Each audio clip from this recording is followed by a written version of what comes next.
बिस्मिल्लाहिर्रहमानिर्रहीम। अस्सलामुअलैकुम नाजरीन मोहतरम। इससे पहले आप इस कहानी की 185 एक साथ सुन चुके हैं। अब किस्त 186 मुलाहिजा फरमाए। ऐसे बदबख्त किस्म के लोगों से कोई भी बात बाइद नहीं होती। उस किस्म के लोग अमूमन अब्दारमल होते हैं। मैंने अपनी तरफ का दरवाजा खोला और बाहर फिसल गया। कुदाल दरवाजे में गिर गई। उसका दस्ता दरवाजे से बाहर मुअल्लक हो गया था। अजीब बात यह थी कि उस दौरान पिस्तौल की नाल एक लम्हे के लिए भी मेरी पसलियों से नहीं हटी थी। हमान का वो चेला गोया मेरे साथ ही फिसलता हुआ कार से बाहर आया था। मैंने उसे किसी चीज को पकड़ने या सहारे के लिए किसी चीज पर हाथ रखते नहीं देखा। हुमान मुझसे पहले ही गाड़ी से उतर चुका था और मैं जब सीधा खड़ा होने में कामयाब हुआ तो मैंने उसे अपने सामने खड़े पाया। वो कदम में बमुश्किल मेरे सीने तक पहुंचता था, लेकिन उस वक्त उसके हाथ में लंबी सी नाल का एक पिस्तौल था, जिसकी वजह से शायद वो अपने आप को मुझसे कहीं ज्यादा बुलंद कामत महसूस कर रहा था। उस दौरान उसके चेले के पिस्तौल की नाल मेरी कमर पर मुंतकिल हो चुकी थी। हमान ने पिस्तौल की नाल मेरे सीने पर रख दी। यानी उस वक्त मैं दो बहुत मंजे हुए पेशावर कातलों और उनके नहायत जदीद पिस्तौलों के दरमियान सैंडविच बन चुका था। मैं बहुत गुनहगार सा बंदा था। यकीन की दौलत बड़ी खास और नेक बंदों के पास होती है। उसके बावजूद न जाने क्यों हमेशा एक अजीब सी तमानियत मेरे साथ रही थी। मौत के मुंह में भी मैंने हमेशा यही सोचा था कि मैं किसी के साथ ज्यादती नहीं कर रहा, इसलिए कोई गैबी ताकत जरूर मेरी मदद करेगी। उस रोज एक लम्हे के लिए मेरा यकीन मुतजलजल सा हो गया। आखिरकार मैं एक गुनहगार दुनियादार आदमी था। मेरी बुनियादें तो आम सी ही थी। मेरी बुनियाद में रूहानी ताकत का कंक्रीट तो नहीं था। यकीन का सहारा हटा तो एक लम्हे के लिए मेरी आंखों के सामने अंधेरा सा आ गया। खुशकिस्मती ये थी कि मुझ पर यह कमजोरी सिर्फ एक लम्हे के लिए गालिब आई। वो लम्हा आया और गुजर गया। उन दोनों को तो यकीनन पता नहीं चला होगा कि उस एक लम्हे में मेरी रूह पर कैसी तुगयानी सी आकर गुजर गई थी, लेकिन दूसरे लम्हे मेरे यकीन की ताकत पहले से ज्यादा शिद्दत से उठ कर आई। शायद यही वो ताकत थी जो सिर्फ रूह में ही नहीं जिसमें भी बिजलियां सी भरे रखती थी। हमान ने दाएं हाथ से पिस्तौल मेरे सीने पर रखा हुआ था। बायां हाथ उसने मेरी दाढ़ी मूंछ नोचने के लिए बढ़ाया। मुझे खुद भी अंदाजा नहीं हो सका कि मेरे दोनों हाथ किस तेजी से हरकत में आए। एक हाथ हमान की पिस्तौल वाली कलाई पर नीचे से ऊपर की तरफ मारते हुए मैंने दूसरे हाथ से उसके सेठ में इतनी कुव्वत से घोंसा रसीद किया कि वो फिजा में कम से कम 2 फुट उछला। उसके पिस्तौल से फायर हो चुका था, लेकिन गोली आसमान की तरफ गई थी और उस लम्हे मैं अपने आप को जमीन पर गिरा चुका था। वक्त के तायुन के सिलसिले में मैंने जुआ ही खेला था, जान की बाजी लगाई थी। उस लम्हे पीछे से फायर हुआ था, लेकिन मैं जमीन पर गिर चुका था। ये सब कुछ तकरीबन एक साथ ही हुआ था। मुझे नहीं मालूम था कि मैं ये फुर्ती दिखाने में क्यों कर कामयाब हुआ था। ये काम इतने ही वक्फे में हुआ था जितना ट्रैगर दबाने और गोली चलने के लिए दरकार होता है। कुदरत ने अजीब ही काम दिखाया। हमान के चेले ने जो गोली चलाई थी, मैं मुइज़ाती से अंदाज में उसके सामने से हट चुका था और वो गोली हमान को लग चुकी थी, जो इस लम्हे मेरा घोंसा खाकर हवा में उछला था। ताहम उस वक्त तक मुझे ये बात मालूम नहीं थी कि हमान को खुद उसके चेले ही की चलाई हुई गोली लग चुकी थी। मुझे उस वक्त कुछ देखने की फुर्सत नहीं थी। बस इतना एहसास जरूर था कि हमान मेरे अंदाजे से कुछ ज्यादा ही दूर जा गिरा था। हमान का शागिर्द उस वक्त तक दूसरा फायर भी कर चुका था, लेकिन मैं उसकी टांग खींच चुका था। दूसरी गोली तो न जाने किस तरफ गई, लेकिन गिरते गिरते वो तीसरा फायर भी कर चुका था। गोली मेरे कान के करीब से गुजरकर गालबन जमीन में पवस्त होगी। उस वक्त तक उसकी रिवाल्वर वाली कलाई मेरी गिरफ्त में आ चुकी थी और ये वो मौका था जहां से जिस्मानी ताकत का काम शुरू होता था। उसने पिस्तौल का रुख मेरी तरफ करके फायर करने की कोशिश में पिस्तौल खाली कर लिया। ये उसकी गलती थी। इस दौरान उसका बाजू मुड़ता चला गया। दूसरे हाथ से मैंने उसे काबू में किया हुआ था। वो दुबला पतला होने के बावजूद आम नौजवानों की निस्बत ताकतवर और मजबूत था, लेकिन मेरे लिए नहीं। उसका पिस्तौल खाली होने के बावजूद मैं उसका बाजू मोड़ता ही चला गया, हत्ता कि कड़क की आवाज आई और उसका बाजू कोहनी से अलग हो गया। लेकिन मैं नौजवान की कुव्वत बर्दाश्त की दाद दिए बगैर नहीं रह सका। उसके हल्क से चीख नहीं निकली। घुटे घुटे से अंदाज में महज गुर्रा कर रह गया। चंद सेकंड उस कशमकश के दौरान भी मैं उस बात पर हैरान हुए बगैर नहीं रह सका कि अब तक मुझे हमान की तरफ से गोली क्यों नहीं लगी थी। उस वक्त तक मुझे नहीं मालूम था कि उसे उसके अपने ही चेले की गोली लग चुकी थी। मैं यही समझ रहा था कि शायद मेरा घोंसा उसके लिए ज्यादा खतरनाक साबित हुआ था और वो कहीं बेहोश पड़ा था। मैंने चेले के लिए इतनी ही सजा को काफी समझा कि उसका बाजू टूट चुका था। मैं उसे छोड़कर उठने ही लगा था कि उस बदबख्त का बायां हाथ तेजी से कोट के अंदरूनी जेब में गया। मैंने उसके हाथ में एक और गन की झलक देखी। उस इम्कान की तरफ मेरा ध्यान गया ही नहीं था कि उसके पास दूसरी गन भी हो सकती थी।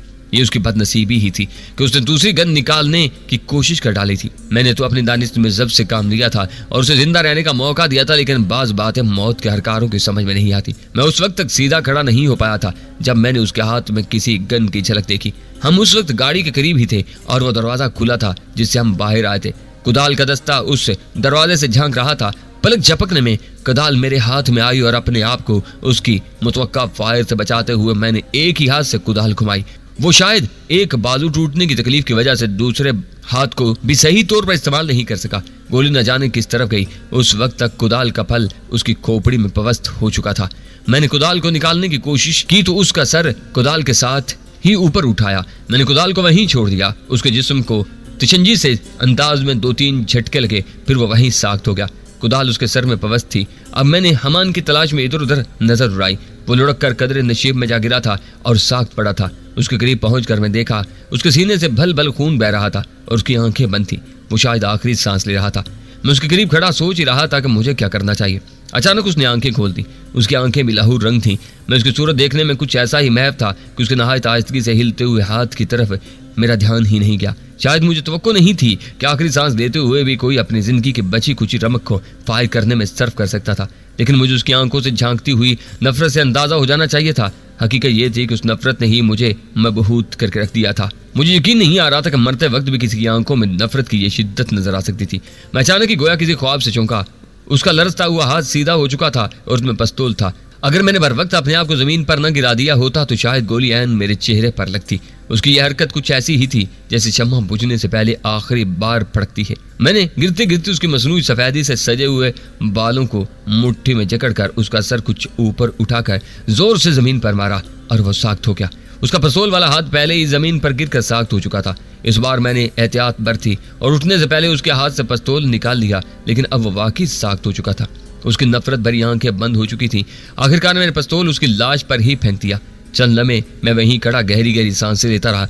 मेरे ज़हन में चलती हुई आंधियां थम गई थीं और मेरे इर्द गिर्द भी गहरा सकूत तारी था। शायद ये मौत का सकूत था। मैं चंद मिनट वहीं गुमसुम खड़ा रहा, फिर बोझल से अंदाज में कदम उठाता पहाड़ी के दूसरी तरफ से घूमकर सड़क की तरफ चल दिया।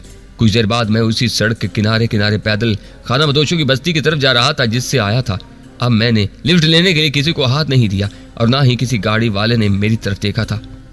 मैं उसी कैफियत में चलता रहा। वक्त की रफ्तार का कोई एहसास न रहा। अलबत्ता यह एहसास जरूर हुआ कि जब मैं खाना बदोशों की बस्ती पहुंचा तो पसीने में शराबूर था। मैं जिस गली से बस्ती में दाखिल होने लगा उसके कोने पर 2 मफलूकुल हाल आदमी जमीन पर खाने बनाए चौसर खेल रहे थे। उन्होंने सर उठाकर मेरी तरफ देखा। उनके हुलिये गो के बहुत बदले हुए थे, लेकिन मैंने उन्हें पहचान लिया। वो मुनीर और मसूद थे। उन्होंने मुझे नहीं पहचाना। मैं उनके करीब नहीं रुका और जानबूझकर चेहरे पर अजनबियत लिए गुजरता चला गया। मैं देखना चाहता था मेरा गेटअप कितना काबिले भरोसा था। मेरे साथी भी मुझे पहचानते थे या नहीं। मुनीर उठकर तेजी से मेरे सामने आ गया और मैं रास्ता तकरीबन रोकते हुए बोला, किससे मिलना है? किसके पास जा रहे हो? मैंने उसकी आंखों में आंखें डालते हुए कहा, किसी तरह मुझे अफजल चौधरी से मिलवा दो। वो उल्लू की दुम न जाने कहाँ गायब हो गया है। वो पलक झपकाए बगैर चंद लम्हे मेरी तरफ देखता रहा, फिर बेइख्तियाराना से अंदाज में मुझसे लिपट गया। सर आप, मुझे पता चला था कि आप पहुंच चुके हैं और कल यहाँ भी आए थे। अफसोस कल आपसे मुलाकात नहीं हो सकी। आपको देखकर इतनी खुशी हो रही है कि बता नहीं सकता। वैसे सच्ची बात यह है कि मैंने आपको बिल्कुल नहीं पहचाना था। फिर उसने मुझसे अलग होते हुए मसूद को पुकारा, ओए बिंडे, जरा आकर देख तो सही कौन आया है। तब मुझे मालूम हुआ कि मसूद का नाम उस वक्त बिंडा था। वो भी आकर मुझसे मिला और कुछ देर वैसी बातें होती रहीं जैसे उमूमन एक अरसे तक बिछड़े रहने वाले मिलने के बाद दोस्तों में होती है। फिर मुनीर को जैसे कुछ याद आ गया। वो चौंकते हुए बोला, आप पहले जल्दी से जाकर नफीस साहब से मिलने। मेरा ख्याल है वो बहुत देर से आपका इंतजार कर रहे हैं, लेकिन हमें नहीं मालूम था कि आप इस हुलिये में यहाँ पहुंच गए। मैं नफीस साहब के खैमे में पहुंचा तो वाकई बेताबी से मेरे मुंतजिर थे। छूटते बोले, कहाँ रह गए थे? मैं तो तुम्हारे इंतजार में सूख गया। ये मेरी खुशकिस्मती है कि मैं यहाँ पहुंच गया, वरना शायद आप जिंदगी भर भी मेरा इंतजार करते रहते। मैंने खैमे में रखी सुराही से एक बड़े से गिलास में पानी उंडेलते हुए कहा, क्या हुआ, खैरियत तो थी? वो कुछ चौंके। आपकी हिकमत अमली ने मुझे मरवा दिया था। मैंने पानी पेट में उंडेलने के बाद कहा, खुदा का शुक्र है बचकर आ गया। लेकिन बात फिर वही आती है कि कुदरत जो करती है बेहतर करती है, और मैं कुदरत के कामों पर हैरान भी बहुत हूँ। शायद मैं इस्तांबुल में उस काम को अधूरा छोड़ाया था जो कुदरत को मुझसे यहाँ मुकम्मल करवाना था। मुमकिन है ऐसा ही हो, और मेरे ख्याल में बेहतर यही होगा कि इस वाक़े से तुम्हारा कोई ताल्लुक नजर ना आए। अगर ऐसी कोई शहादत हुई तो हमें उसको खत्म करना होगा। वो कुछ सोचते हुए खुद कलामी के से अंदाज में बोलते जा रहे थे। मुझे खुद उस वाक़े का क्रेडिट लेने का कोई शौक नहीं है। मैंने बेपरवाही से कहा। फिर उन्होंने तमाम वाक़या सुना दिया। उन्होंने फौरन मोबाइल फोन निकाला और कुछ लोगों को हदायत देने लगी। आखिर हुआ क्या? नफीस साहब बीड़ी सुलगा कर मेरे करीब आन बैठे। मेरा ज़हन उस वक्त वाकई कहीं दूर पहुंचा हुआ था। मुझे उनकी आवाज़ भी दूर से आती महसूस हो रही थी। मेरी नज़र में अभी तक हमान और उसके चेले की सूरत घूम रही थी। मैंने धीमे लहजे में कहा, आज मुझे मालूम हुआ कि कभी कभी सिर्फ मौत ही इंसान का ताक़ुब नहीं करती, इंसान खुद भी मौत का ताक़ुब करता है। हमान से मेरी ख्वाम-ख्वाह की कशमकश इस्तांबुल में ख़त्म हो गई थी और मैं उसे जिंदा सलामत छोड़ कर आया था। यहाँ आकर मैं गोया उस मामले को भूल गया था हकीकत में तो मेरी उससे कोई दुश्मनी नहीं थी, लेकिन वो बदबख्त मुझे ढूंढता हुआ मेरे पीछे पीछे यहाँ आन पहुंचा। दरहकीकत वो अपनी मौत को ढूंढता हुआ यहाँ तक पहुंचा था। मैं सोच भी नहीं सकता था कि इतनी जल्दी उससे यहाँ मुलाकात हो जाएगी। क्या मतलब है तुम्हारा? क्या तुम ये कहना चाहते हो कि हमान तुम्हारे हाथों मर चुका है? नफीस साहब बेतवाना से अंदाज में उठ खड़े हुए। सिर्फ हमान ही नहीं, उसका एक चेला भी, जिस पर उसे बहुत नाज था। मैंने तवील सांस लेकर कहा, मजाक मत करो यार। नफीस साहब मुझे घूरते हुए बोले, मैं उम्र में भी तुमसे काफी बड़ा हूँ और एक तरह से कुछ अरसा के लिए तुम्हारा अफसर हूँ। आप इसे मजाक क्यों समझ रहे हैं? मैंने उन्हें घूरा। मेरी तो इस वक्त हिस्से मजाक हो चुकी है। मुझे यकीन नहीं आ रहा तुम इतनी इत्मीनान से अमान के मरने की बात कर रहे हो। उसको मारने के लिए किसी जमाने में दुनिया की कई मशहूर खुफिया एजेंसियों ने एड़ी चोटी का जोर लगाया था, मगर वो खतरनाक तरीन एजेंटों से बचकर निकलता रहा था। उस वक्त उसकी मौत नहीं लिखी गई थी। जब मौत लिखी होती है तो हाथी चूंटी के जरिए भी मर सकता है, और मैं कुछ ऐसी चूंटी भी नहीं हूँ। अलबत्ता आप जैसे लोगों के लिए हम जैसे लोगों का मामला घर की मुर्गी दाल बराबर वाला होता है। मैंने ठंडी सांस लेकर कहा, मुझे अपने कानों पर यकीन नहीं आ रहा। नफीस साहब खैमे में टहलने लगे। तो मुझे सही तरह बताओ, आखिर ये वाकया कब, कहाँ और कैसे पेश आया? वो तो मैं बता देता हूँ, लेकिन मेरी ये समझ में नहीं आ रहा कि आखिर आप इतने परेशान क्यों हैं। मैंने कदरे हैर से कहा, तुम समझ नहीं रहे हो। हकीकत ये बहुत अहम वाकया है, बैनुल-अक़वामी अहमियत की खबर है। हमें उनकी लाशों को भी कब्जे में करना होगा। उनके अंदाज से वाकई लग रहा था कि कोई अहम वाकया रुनमा हो चुका था। उन्होंने कई अफराद से बात की और काफी देर में फारिग हुए। मैं उस दौरान उनकी सूरत देखता रहा और बोर होता रहा। आखिरकार उन्होंने फोन की जान छोड़ी तो मैंने कहा, मेरा ख्याल है आपने मुझे किसी काम के लिए यहाँ बुलाया होगा, लेकिन लगता यही है कि वो काम अब बीच ही में रह गया है। नहीं, ऐसी बात नहीं है, वो काम तो होना ही है, तम वो काम कुछ ऐसा खास भी नहीं है। दरअसल मैं तुम्हें वो सुरंग दिखाना चाहता था जो हम अपनी दानिश में नहायत राजदारी से खोद रहे हैं। मैं उसके बारे में तुम्हारी राय लेना चाहता हूँ। नफीस साहब कुछ सोचते हुए बोले, मैं कोई इंजीनियर वगैरह तो नहीं हूँ, मैं भला क्या राय दे सकता हूँ? मैंने हैरत से कहा, मैं तुमसे इंजीनियरिंग के नुक्ता नजर से नहीं बल्कि कॉमन सेंस के नुक्ता नजर से राय लेना चाहता हूँ। इंजीनियर तो हमारे पास बहुत हैं और वो सब इस प्रोजेक्ट पर काम कर रहे हैं, लेकिन वो लोग लकीर के फकीर होते हैं। वो सिर्फ टेक्निकल राय दे सकते हैं। इस राय के पीछे कुछ जरूरी महसूसात काम नहीं कर रहे होते। फिर एक लम्हे के तवक्कुफ से बोले, कल शाम रिपोर्ट आई है कि कुछ हिसास आलात निशानदेही कर रहे हैं कि जिस समत में खुदाई जारी है उस समत में कुछ ही आगे कोई ठोस चीज मौजूद है। जमीन की साख्त मुख्तलिफ कोई चीज। मैंने खुदाई रुकवा दी है। अब हमें हर कदम बहुत सोच समझ कर बहुत एहतियात से उठाना है। हमें ऐसी ही किसी खबर का इंतजार था। तो फिर मेरे लिए क्या हुक्म है? मैंने पूछा। तुम पहले मेरे साथ चलकर सुरंग का मुआयना तो करो। नफीस साहब उठते हुए बोले। हम दोनों खैमे से निकले और बस्ती की टेढ़ी मेढ़ी गलियों से होते हुए उस समत में रवाना हो गए जहाँ बज़ाहिर वाटर सप्लाई स्कीम पर काम हो रहा था और दो हकल मशीनें मुतहरक नजर आ रही थी। वाटर सप्लाई स्कीम पर काम तो जारी था, मगर उसमें कुछ खास तेजी दिखाई नहीं दे रही थी। मशीनें और इंसान दोनों ही सुस्त रफ्तारी से हरकत कर रहे थे। बज़ाहिर यहाँ वाटर सप्लाई ही के स्कीम पर काम हो रहा था और उसके तमाम लवाजमात मौजूद थे। सुरंग की खुदाई उसी की आड़ में जारी थी। एक तरफ बहुत बड़ी झील मौजूद थी। करीब ही शायद एक साइट पर काम था जिसमें मोटे मोटे पाइपों और वाल वगैरह का जाल फैला हुआ नजर आ रहा था। बहुत सी दूसरी तामीरात भी नजर आ रही थी। कुछ लोग जो हुलिये से खाना बदोश नजर आ रहे थे वहाँ मजदूरों के तौर पर काम कर रहे थे। वो गालबन नफीस साहब ही की बसाई हुई बस्ती से आए थे। एक तरफ मिट्टी की एक काफी ऊंची दीवार दूर तक जाती दिखाई दे रही थी, जैसे किसी दरिया के किनारे सैलाब के खतरे के पेश नजर हिफाजती तामीरात की गई हों। हालांकि वहां कोई दरिया नहीं था। शायद ये सुरंग और दूसरी चीजों की खुदाई से निकली हुई मिट्टी थी और उसे किसी खास मकसद के तहत पुश्ते की सी शक्ल दे दी जा रही थी। उस दीवार के करीब कई बड़े बड़े खैमे लगे हुए थे। एक तरफ कंक्रीट के बहुत से पिलर्स की कितार नजर आ रही थी। ये पिलर्स ज्यादा ऊंचे नहीं थे मगर मोटे बहुत थे। उनमें से एक पिलर पर खाकी डांगरी और नीली पीकैप में एक शख्स खड़ा था जिसकी बड़ी बड़ी जेबों में कई औजार और आलात लटके हुए थे। उसके हाथों में एक क्लिप बोर्ड और एक नक्शा था। पिलर से नीचे खड़े हुए 3 अफराद सर उठाए उसकी तरफ देख रहे थे। उनमें से एक तो खासी परेशानी के आलम में सर खुजा रहा था। पिलर पर चढ़ा हुआ शख्स साइट इंजीनियर, साइट सुपरवाइजर किस्म की चीज मालूम होता था। नफीस साहब को देखकर वो पिलर पर से कूदा और हमारे करीब आ गया। उसने नफीस साहब को मोदमाना अंदाज में सलाम किया। यह एक हमाकत थी। सलाम करना तो खैर अपनी जगह ठीक था, लेकिन इतना मोदमाना अंदाज इख्तियार करना बड़ी बेवकूफ़ी की बात थी, क्योंकि नफीस साहब उस वक्त खाना बदोशों वाले हुलिये में थे। ये लोग हुलिये तो बदल लेते थे, तमाम लवाजात पूरे कर लेते थे और लंबे चौड़े खड़ाक फैला लेते थे, लेकिन छोटी छोटी बातों और बारीकियों का ख्याल रखना कभी कभार भूल जाते थे। एक साइट सुपरवाइजर, साइट इंजीनियर का एक खाना बदोश के सामने मुअद्दब नजर आना एक अजीब ही तमाशा था। अगर वाकई को गैबी आंख इस मंजर की निगरानी कर रही होती तो मुतज्जब हुए बगैर न रह सकती। मैंने फैसला किया कि मेरा इस किस्म की खामियों पर खामोश रहना ही बेहतर था। अफसार कहाँ है? हम साइट 2 देखना चाहते हैं। नफीस साहब के लहजे में तहक्कुम था। एक खाना बदोश को इस तहक्कुम से बात करते देखकर मैं महजूज हुए बगैर न रह सका। उस शख्स ने फौरन अपनी बेल्ट में अड़सा हुआ वाकी टाकी निकाला और चंद बटन दबाने के बाद बोला, अफसार, नफीस साहब आए हैं, वो साइट 2 देखना चाहते हैं। मैं आ रहा हूँ। वाकी टाकी पर आवाज उभरी। चंद लम्हे बाद झील के दूसरी तरफ से एक जीप धूल उड़ाती आती दिखाई दी। सांवला सा एक अधेड़ उम्र हैंडसम शख्स उतर कर हमारी तरफ आ गया। उसके सर पर बड़ा सा फ्लैट हैट और आंखों पर तारीख चश्मा था। गले में दूरबीन लटकी हुई थी। उसने अंग्रेजों के अंदाज में हैट उतार कर बाजुबान खामोशी नफीस साहब को सलाम किया। नफीस साहब ने भी सिर्फ सर हिलाकर जवाब दिया। उसने हमें इशारा किया और हम खामोशी से उसके पीछे चल पड़े। ऊंची नीची जमीन पर अधूरी तामीरात के दरमियान से होते हुए हम चंद कमरों की कतार के पास पहुंचे। ये कमरे गालबन वहां आर्जी तौर पर तामीर किए गए थे। उनके सामने ज़्यादा लिबास में 2 मुसल्लह गार्ड तैनात थे। उन्होंने आंखें सुकेड़ कर हम तीनों की तरफ देखने पर इक्तिफा किया। गनीमत था कि उन्होंने नफीस साहब को सल्यूट वगैरह करने की जहमत नहीं की। हम एक कमरे में दाखिल हुए। वो एक अच्छे भले ऑफिस की तरह कमरा था, जिसमें एक तरफ नशिस्त के लिए कई सोफे और कुर्सियां वगैरह भी पड़ी थी। नफीस साहब मुझे एक सोफे पर बैठने का इशारा करते हुए बोले, तुम्हें जरा सा इंतजार करना पड़ेगा। मैं और फ्लैट हेड वाला शख्स, जिसका नाम अफसार था, सोफों पर आमने सामने बैठ के। दरमियानी दीवार में एक दरवाजा नजर आ रहा था। नफीस साहब नहायत आहिस्तगी और एहतियात से उसे खोलकर बराबर वाले कमरे में चले गए। मैं कमरे का और फिर अफसार का जायजा लेने लगा। वो इंजीनियर मालूम होता था, मुमकिन है कुछ और भी रहा हो। मुझे उसकी कार्डराय की पतलून की दोनों फूली फूली जेबों में पिस्तौल की मौजूदगी का एहसास हो रहा था। वो भी खामोशी से मेरा जायजा ले रहा था। यकीनन उसे भी मालूम था कि मैं मजदूर नहीं था। कमरे की अकवी दीवार के साथ लकड़ी के चंद कार्टन थे।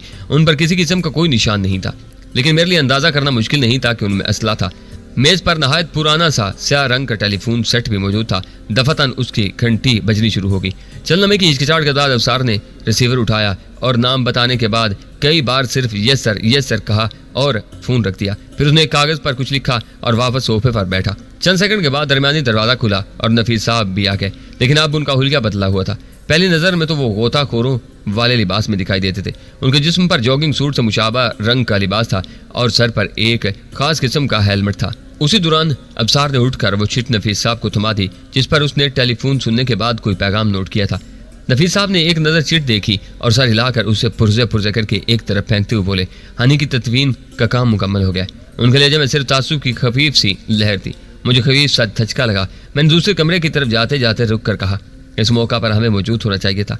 जज्बातियत का कदरदान हूँ, लेकिन हनी की तदवीन में शरीक होना कोई जज्बाती मसला नहीं था। ये काम बाइज्जत तरीके से और राजदारी से हो गया, यही बेहतर है। इस मौका पर ज्यादा लोगों का जमा न होना ही बेहतर था। नफीस साहब ने मुरबियाना अंदाज में कहा।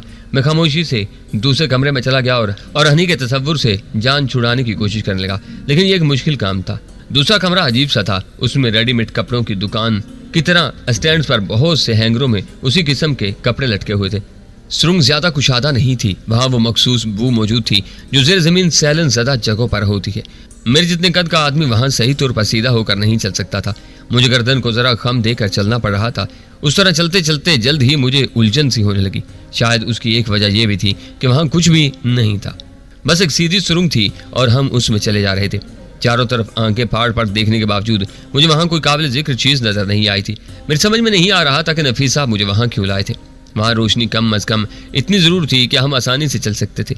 उसके बावजूद नफीस साहब ने अपनी हेडलाइट रोशन कर ली थी और उनकी हदायत पर मैंने भी हेलमेट में लगी हुई लाइट का बटन दबा लिया था।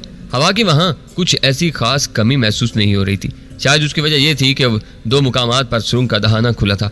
जब हमें चलते चलते खासी देर होगी तो मैंने कदरे बेदारी से पूछा, नफीस साहब क्या यह सुरंग उफक के पार जाकर निकलेगी? नहीं, इससे जरा पहले, उन्होंने संजीदगी से जवाब दिया। बल्कि उस सुरंग के जरिए हम निकल तो कहीं भी नहीं सकेंगे।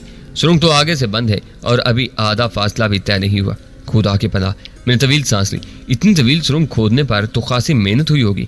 सुरंग तैयार करना तो ज्यादा मुश्किल काम नहीं। आज के दौर में मशीनरी वगैरह ने ये काम बहुत आसान कर दिया है। असल मुश्किल राजदारी से काम करने की थी। मुझे ये मालूम नहीं कि ये सुरंग खोदने का कोई और फायदा होगा या नहीं, लेकिन एक फायदा जरूर नजर आया है। मैंने कहा, वो क्या? नफीस साहब रुक कर मेरी तरफ मुड़ते हुए बड़ी दिलचस्पी से बोले, मुझे पता चल गया है कि सुरंग में चलना कितना बोर काम है। मैंने ठंडी सांस लेकर कहा। हम दोनों की लाइट एक दूसरे के चेहरे पर पड़ रही थी और हम उस सुरंग में खड़े किसी और ही दुनिया के मखलूक लग रहे थे। नफीस साहब खुशनुमी नजरों से मुझे घूर कर रह गए, मुंह से कुछ नहीं बोले और घूमकर एक बार फिर नाक की सीध में चलने लगे। उस सुरंग में नाक की सीध में चलने के सिवा कुछ चारा ही नहीं था। अचानक नफीस साहब बुरी तरह उछल पड़े। उनका सर भी सुरंग की छत से जरा ही नीचे था। फर्क सिर्फ ये था कि उन्हें गर्दन को खम देकर नहीं चलना पड़ रहा था। वो कदम मुझसे कुछ ही छोटे थे। वो बुरी तरह उछले थे तो उनका सर जोर से सुरंग की छत से टकराया। गनीमत था कि सुरंग की छत भी सुरंग की बाकी खुदाई की तरह कच्ची ही थी, वरना नफीस साहब को दिन में तारे नजर आ जाते। उन्होंने फौरन अपने मखसूस लिबास की जेब से गन निकाली और किसी माहिर कमांडो की तरह दीवार से लगकर एक घुटने के बल बैठने लगे। उस वक्त तक वो चीज फुदकती हुई पीछे जा चुकी थी जिसने उन्हें एक्शन में आने पर मजबूर किया था। वो जरा खिसियाने से होकर सीधे हो गए और गन जेब में रखकर मेरी तरफ देखकर मुस्कुराते हुए बोले, ये कमबख्त चूहे भी हर जगह पहुंच जाते हैं। जी हाँ, ये मखलूक तो बाज औकात इंसान की कब्र में भी मुनकर नकीर से पहले पहुंच जाती है। मैंने सर हिलाते हुए कहा।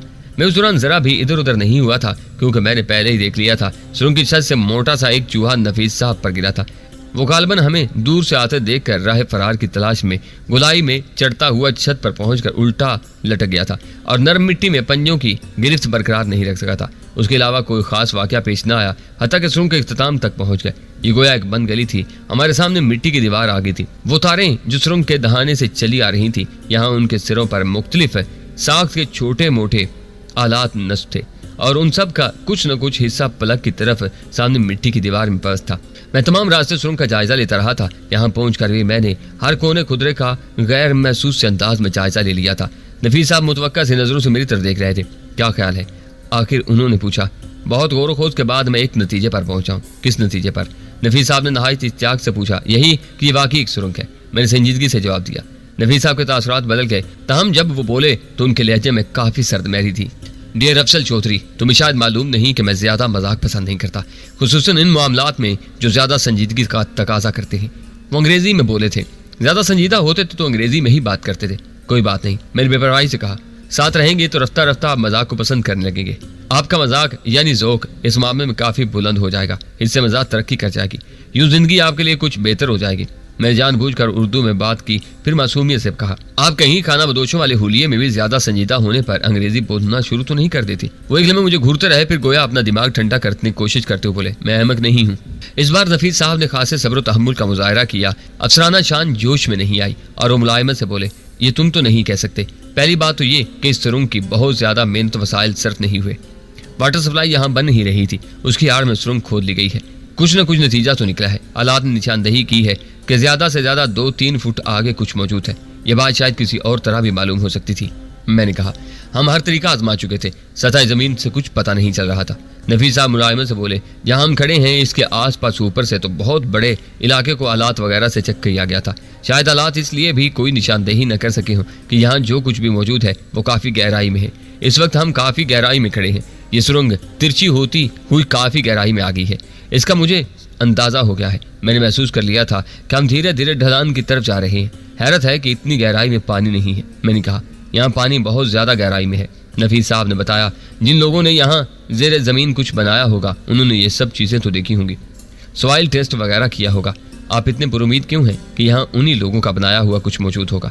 ऐन मुमकिन है आगे कोई ठोस चट्टान मौजूद हो। मैंने ख्याल जाहिर किया। हमारी उम्मीदों पर इतनी बेदर्दी से पानी फेरने की कोशिश तो ना करो। नफीस साहब का लहजा अब खुशगवार हो चुका था। शायद मेरी पेश गोई पूरी हो रही थी या फिर सोहबत का असर हो रहा था। कोई नहायत बोझल मामलात पर भी खुश दिली से बात करने की कोशिश कर रहे थे। फिर वो दीवार में पवस्त आलात को देखते हुए बोले, हम तो यहाँ अभी तक पहुँचने के बाद बड़े पुरुमीद हो चुके हैं। कम से कम महल्ले वकूअ का तयन तो हो चुका है, यहाँ कुछ मौजूद है। अब हमें ये फैसला करना है कि इसे पूरी तरह नजरों के सामने लाने के लिए क्या तरीका इख्तियार किया जाए। आया हम इसी तरफ से खुदाई का मुहित बढ़ाएं और देखें कि हमारे सामने क्या आता है, कोई अकबी दीवार, बगली दीवार या कोई और हिस्सा। एक तरीका यह भी हो सकता है कि अगर ये कोई ज़ेर ज़मीन किला है तो हम इसमें दाखिले का असल रास्ता तलाश करने की कोशिश करें, लेकिन इसमें हमें पहले ही नाकामी हो चुकी है। एक तजवीज़ ये भी है कि इस हिस्से को ताकतवर बम ब्लास्ट के जरिए उड़ा दिया जाए, लेकिन इस पर हम इसलिए अमल नहीं कर रहे कि हमें यह देखने का तजस्सुस है कि यहाँ क्या कुछ मौजूद है। एन मुमकिन है यहाँ से बहुत अहम मालूमात हासिल हों या कुछ अहम खबरें हाथ आएँ। कोई बात नहीं कि इस मदफून किला में कुछ जिंदा इंसान या कोई और मखलूक मौजूद हो। मैं उनकी उम्मीद भरी तकरीर सुनने के बाद एक लम्हे खामोशी से उनकी तरफ देखता रहा। फिर मैंने तवील सांस लेकर कहा, वैसे तो मैं दुआगो हूँ कि आपकी उम्मीदें बढ़ाएं, लेकिन मुझे अंदेशा महसूस हो रहा है कि आपके साथ खोदा पहाड़ निकला चूहा वाला मामला न हो जाए। खुदाई करते करते आप पहाड़ के करीब आ पहुंचे हो और चूहा पेचगी निकल कर भाग गया है। वही चूहा जो हम दोनों की टांगों के दरमियान से फुदकता हुआ भागा था। वो मुझे घूरने लगे। मैंने गोया उन्हें तसल्ली दी। वैसे इत्मीनान की बात यह है कि चूहा मरा हुआ नहीं था। अच्छा खासा सेहतमंद और चुलबुला चूहा था। कम से कम 1 किलो वजन तो जरूर रहा होगा उसका। वो एक लम्हे खामोश रहे, फिर ठहरे ठल्ले जम उभरे। मैं सोच रहा हूँ यहाँ से वापसी पर कम से कम 2-2 किलो के कई सेहतमंद चूहे फ्राई करवा के तुम्हारे मैदे में ट्रांसफर दूं ताकि तुम इस मुहावरे से सही तौर पर मुस्तफीद हो सको। मेरी सेहत ठीक ठाक है, मुझे इतनी ज्यादा मखवी गजा की जरूरत नहीं। मैंने घिन खाए बगैर इत्मीनान से जवाब दिया। अब वापस चलते हैं।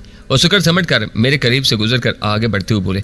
वापसी के सफर में भी वो मुझसे आगे चल रहे थे। कुछ फासला हमने खामोशी से तय किया। उन्हें बिल्कुल चुप लग गई थी। तब मैंने संजीदगी से कहा, अब तो आपने ऊपर सतह जमीन पर इस जगह का तयन कर लिया होगा जहां आपके ख्याल में वो चीज मौजूद हो सकती है। जवाब देने से पहले उन्होंने मुड़कर एक नजर मेरी तरफ देखा। कोई इत्मीनान कर रहे हो कि मैं अभी तक गैर संजीदा तो नहीं हूँ। मेरी संजीदगी से शायद उन्हें कुछ हौसला हुआ और वह नर्म से लहजे में बोले, हाँ जगह का तयन तो हो गया है, लेकिन हमने एहतियातन उस पर कोई निशान वगैरह नहीं लगाया। अंदाजन और कुछ आलात से पमाइश वगैरह के जरिए हम वहां पहुंच जाते हैं। अगर जहमत ना हो तो मैं उस जगह को देखना चाहूंगा। मैंने मौदबाना लहजे में कहा, उसमें जहमत की क्या बात है। वो खुशगवार लहजे में बोले। मुझे इस मामले में दिलचस्पी लेते देखकर गोया उनके दिल में कोई उम्मीद जागी थी और उनका मूड खुशगवार हो गया था। एक लम्हे की खामोशी के बाद वो तकरीबन शफकत से बोले, तुम जहमत की बात कर रहे हो, हम इस मामले में जान की बाजी लगाए बैठे। बुरा ना मनाए तो एक मशवरा दूं। जरूर जरूर। वो रुक कर हम तनगोश हो गए। जान की बाजी में हंसते हंसते ही लगाया करे। वो बोझल काम भी हल्के फुल्के महसूस होते हैं जो हंसी हंसी में किए जाते हैं। मैंने संजीदगी से कहा। वो गहरी सांस लेकर बोले, मेरे और तुम्हारे दरमियान बहुत से फर्क आयल है। उम्र का फर्क है, तर्ज जिंदगी का फर्क है। तुमने किसी और पोजीशन में किसी और तरह जिंदगी गुजारी है, मैंने किसी और पोजीशन में कुछ और तरह से रोज़ो शब बताए हैं। फिर सबसे बड़ी बात यह है कि हर इंसान इस दुनिया में अपनी एक अलग फितरत लेकर आता है। तुम ये तवक्को मत रखो कि मैं तुम्हारे साथ रहूंगा तो तुम्हारी फितरत में ढल जाऊंगा, और वो भी महज चंद घंटों, चंद दिनों या चंद हफ्तों में। बिल्कुल ठीक है सर, मैंने तस्लीम किया। इसका मतलब है मैं भी आपकी फितरत में नहीं ढल सकता। मैं तो उसकी तवक्को ही नहीं रखता। मैं तो यूं ही बाज़ मामलात में तुमसे थोड़ा बहुत संजीदा होने की दरख्वास्त करता हूँ। मैं भी आपसे फितरत बदलने के लिए नहीं कहता, यूं ही बस थोड़ा सा हल्का फुल्का रहने की तवक्को करता हूँ। अगर आप नहीं रह सकते तो आपकी मर्जी, मैं इसरार नहीं करूंगा। अचानक उन्होंने बुलंद आहंग कहका लगाया। सुरंग में यह कहका कुछ ज्यादा एक गुंजीला महसूस हुआ। कई लम्हे तक उसकी बाज़गश्त सुनाई देती रही। वो पलट कर मेरे कंधे पर हाथ मारते हुए बोले, मेरा ख्याल है हम दोनों ही एक दूसरे को खूब समझते हैं और दोनों दरअसल अपने अपने अंदाज में एक दूसरे को छेड़ते रहते हैं। ये सब कुछ हमारी छेड़छाड़ थी। हम अपनी अपनी उम्र, तर्ज जिंदगी और दीगर चीज़ों के फ़र्क के बावजूद अच्छे दोस्त साबित हो सकते हैं। क्या ख्याल है? यकीनन यही महसूस करने के बाद तो मैंने आपसे छेड़छाड़ शुरू की थी। मैं हर एक से छेड़छाड़ नहीं करता, मैंने कहा। बातों बातों में हम वापस सुरंग के दहाने पर पहुंच गए। अब सारे एक मुजस्मे की तरह वहां इस्तादा था। नफीस साहब ने धीमे लहजे में उससे कहा, हम वो खास स्पॉट देखना चाहते हैं। अफसार ने तूफीमी अंदाज में सर हिलाया और एक तरफ को चल दिया। हम उसके पीछे चल दिए। वो अपनी जीप की तरफ जा रहा था। चंद लम्हे बाद हम उसके साथ जीप में बैठे एक तरफ जा रहे थे। वहां कोई हदबंदी तो नहीं थी, लेकिन जल्दी हमने महसूस किया कि हम उस साइड के हदूद से निकल आए थे जो वाटर सप्लाई स्कीम के लिए मखसूस थी। अफसार की जीप में कई किस्म के आलात और छोटी बड़ी मशीनें वगैरह मौजूद थीं। उस चटियल मैदान में जगह के तयन में वो गालिबन कुछ आलात से मदद भी ले रहा था। आखिरकार एक जगह धचके से जीप रुक गई। अफसार ने हाथ से कोई इशारा नहीं किया, सिर्फ आंखों के इशारे से बताया, अगर ज़मीन कोई खास चीज़ मौजूद है तो वो यहाँ सिर्फ 16 मुरब्बा एकड़ के अंदर अंदर तकरीबन 60 फुट गहराई में कहीं मौजूद है। मैंने जीप से उतर कर देखा। वो सख्त और नाहमवार सी जमीन थी। बज़ाहिर तो यही लगता था कि बरसों से वहां किसी ने कुदाल तक नहीं चलाई थी। उस हिस्से में तो सब्जा भी नहीं था। अलबत्ता 4-5 फरलांग मुहित के दायरे को छोड़कर चारों तरफ छिद्री खुदरू झाड़ियों और छोटे छोटे जंगलात का सिलसिला फैला हुआ दिखाई दे रहा था। उन इतराफ में जमीन और भी ज्यादा नाहमवार थी। कहीं कहीं तो टीले से भी दिखाई दे रहे थे। मेरी समझ में नहीं आ रहा था कि ऐसी ठोस जमीन के नीचे कोई कला वगैरह कैसे मौजूद हो सकता था जहां जिंदा सलामत इंसान और चंपैंसी नहायत आराम सुकून से रहते थे, सांस लेते थे। अगर ये वही जगह थी जहां एक बार मुझे अगवा करके ले जाया गया था तो वो सतह जमीन पर मौजूद तामीरात से भी ज्यादा आरामदेह थी। वहां उन्होंने जो अलफ लैलवी माहौल तख्लीक किया हुआ था वो तो अपनी जगह था, लेकिन मुझे तो वहां की फिजा में भी बड़ी खुशगवार हैरत हुई थी। अगर वो लोग उसे छोड़कर जा चुके थे और ये जगह मतरूक हो चुकी थी तब भी उनके रुखसत होने के ही कुछ शवाहिद नजर आते। मैं बहुत देर तक गुमसुम चारों तरफ देखता रहा। फिर अचानक ही मैंने नफीस साहब से कहा, आपने इस जगह का फिजाई सर्वे किया है? हाँ। वो जरा चौंकने के बाद संभलते हुए बोले, इर्द गिर्द कई मील के इलाका में कोई काबिल जिक्र या मशकूक चीज मौजूद नहीं है। क्या मेरे लिए भी चंद मिनट के लिए फिजाई सर्वे का बंदोबस्त हो सकता है? मैंने पूछा। नफीस साहब ने जवाब देने से पहले गहरी सांस ली। शायद वो कहना चाहते थे, तुम हमारी कही हुई बात से मुतमिन क्यों नहीं होते, लेकिन उसके बजाय वो नहायत तहम्मुल से बोले, हाँ क्यों नहीं, ये कौन सा मुश्किल काम है। हम वापस जीप में आ बैठे। मोबाइल फोन उस वक्त भी नफीस साहब के पास मौजूद था। उन्होंने यके बाद दीगरे 2-3 अफराद से बात की, फिर फोन बंद करते हुए बोले, हेलीकॉप्टर आ रहा है। तब तक हम खाना खा ले। उनकी तजवीज़ मुनासिब थी। उनके मुंह से खाने का जिक्र सुनकर मुझे भी भूख का एहसास हुआ और याद आया कि मैंने राहीला के साथ अस्पताल वाली क़यामगाह पर नाश्ता भी वाजबी सा ही किया था। हम वापस साइड पर आ गए। वहाँ खाने का इंतजाम था, बाकायदा कैंटीन मौजूद थी। चंद मिनट में हमारे लिए माकूल किस्म का खाना आ गया और चंद ही मिनट में हमने उसे चट भी कर डाला। अफसार को उस दौरान नफीस साहब ने छुट्टी दे दी थी और वो गायब हो गया था। खाना हमने उसी ऑफिस नुमा कमरे में खाया था। वो कमरा उस वक्त भी खाली था। न जाने उसमें कौन बैठता था। मैंने नफीस साहब से पूछना भी जरूरी न समझा। खाने के बाद हम बाहर आ खड़े हुए। चंद लम्हे बाद ही फिजा में हल्की सी गड़गड़ाहट उभरी और एक तरफ से सब्ज रंग का एक हेलीकॉप्टर नमूदार होता दिखाई दिया। जल्द ही वो साइड पर आ पहुंचा। साइड पर एक तरफ एक ऊंचा पुख्ता चबूतरा मौजूद था। शायद वो किसी ज़ेरे ज़मीन टैंक की छत रही हो।